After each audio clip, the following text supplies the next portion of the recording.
take you now to Team Dubai. One of the must-see attractions to visit at Expo 2020 Dubai is the water feature installation. That incredible setting that you're seeing there behind my co-anchor Ayanda Nyathi. The feature is almost the size of half a football field with water walls more than 4 stories high, combining elements of water, earth and fire in a way that will both surprise and delight the senses. I'm doing a bit of poetry here this morning, Ayanda. Great to see you, as always, here on the AM Report. Tell us about that incredible setting behind you there. Good morning, Michelle. You know, one of the things I've really enjoyed about being in Dubai and watching these different installations is hearing the stories behind them. So this is called the Surreal Installation, and the name hopefully is self-descriptive, for lack of a better term.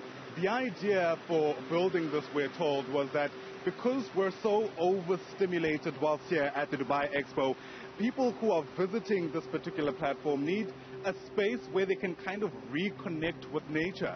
It was put together by an international company called WET, founded I think in the 1980s. They've done a whole lot of work across the world, actually. And in just a moment, we'll get you a sense of what it's taken to put this particular installation together.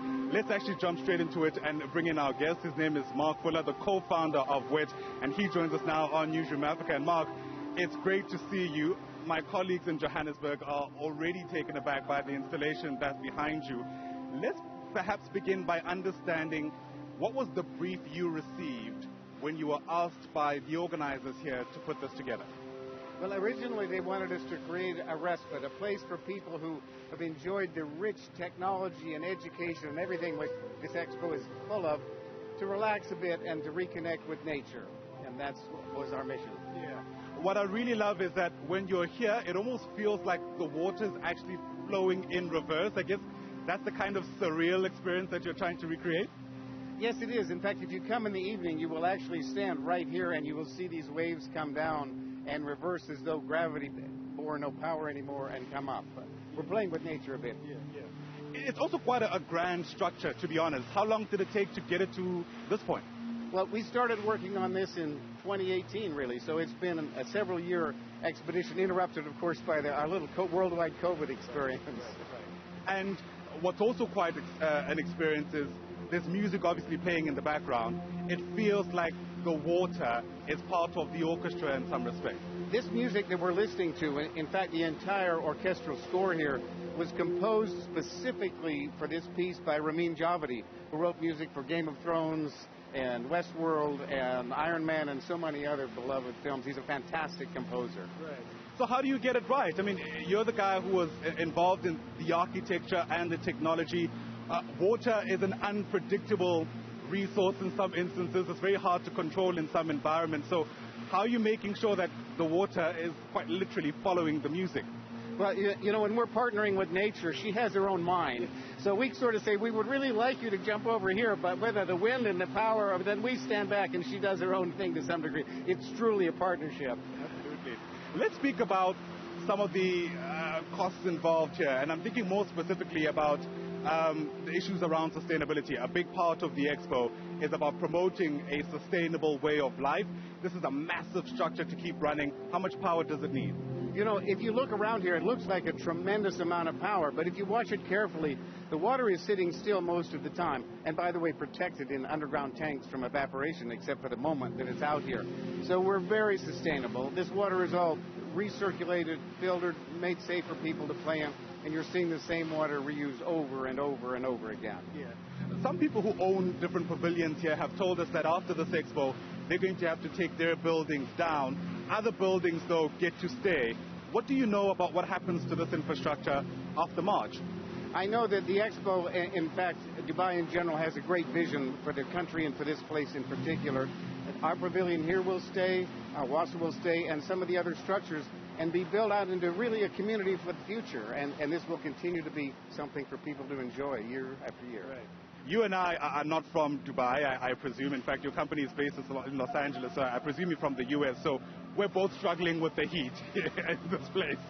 I wonder how it's affecting this installation, though. We know water evaporates at certain temperatures. How much water do you lose typically?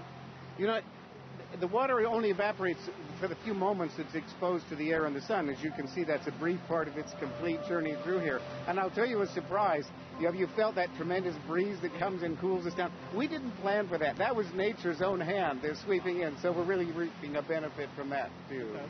Let's talk a bit more about WET. I've done a bit of reading about the company that you co-founded, I believe. They're behind this particular installation and various others here at the Dubai Expo 2020. Get us an idea of what other work you've been able to do. Well, WET clearly is not just me. I have about 300 fantastic talents behind me. Artistic talents, technical talents, and so forth. And we've done over 200 installations around the world. Here in Dubai, we did the Burj Khalifa fountain, the largest fountain in the world, the Burj Al Arab, the Dubai Marina fountain. We've done fountains in China, of course, in the U.S. We did the fountain at the Sochi Olympics, along with the Salt Lake City Olympics, which is my hometown. In New York City, the Lincoln Center, Rockefeller Center, a lot of great features. I think if you see water doing something that you never thought it could do before, that's probably we had a hand in it. I love that. All right, your favorite part of this particular feature? My favorite part of this feature is not just that water, it's this water. I look at people and I see them connecting with nature and themselves, and very often a little tear forming, and that we know we've done something good when I see that. I'll tell you what, you absolutely have, in case nobody has said it to you explicitly. Thank you so much for speaking to us. Thank you very much. All right, really appreciate it. Mark Fuller, the co-founder of a company called WET. They're an international manufacturing and engineering firm who are behind not only this installation, but various others, as you just heard, across the world. And I guess the name couldn't have been more apt, Michelle. It's called Surreal.